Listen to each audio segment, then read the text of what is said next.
Imagine a garden so beautiful that every color, sound, and smell felt breathtaking. This was the Garden of Eden.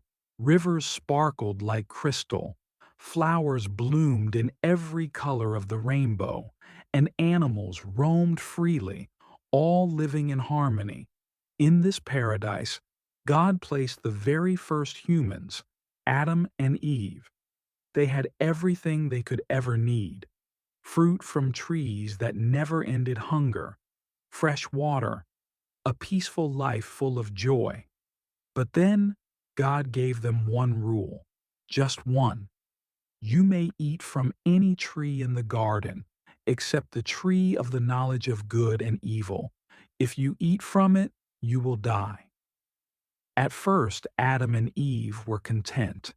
They walked with God, cared for the animals, and enjoyed every day. But then something changed. One day, a sly serpent appeared. He was clever, smooth-talking. He whispered to Eve, "Why shouldn't you eat the fruit? God just doesn't want you to be as wise as him." Eve froze. She looked at the fruit. It was beautiful, shiny, tempting. Could the serpent be right? She reached out, took the fruit, and with one bite, the world shifted. The fruit was sweet, almost too sweet. She gave some to Adam, and he ate too. Then, suddenly, everything changed. They realized they were naked. For the first time ever, shame crept in. Fear rushed over them like a storm.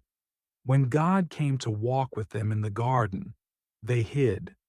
God called out, "Where are you?" Their voices trembled as they admitted what they had done.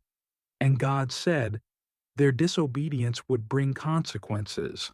Life would now be harder, filled with struggles, pain, and separation from the paradise they knew.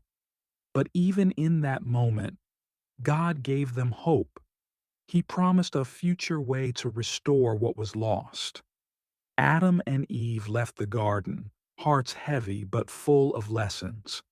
That choices matter, that actions carry weight, and most of all, that God's love never disappears, even when we fall.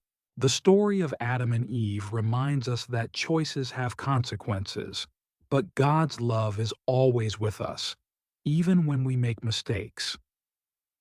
Thank you for watching. Please like, subscribe, and share for more Bible stories.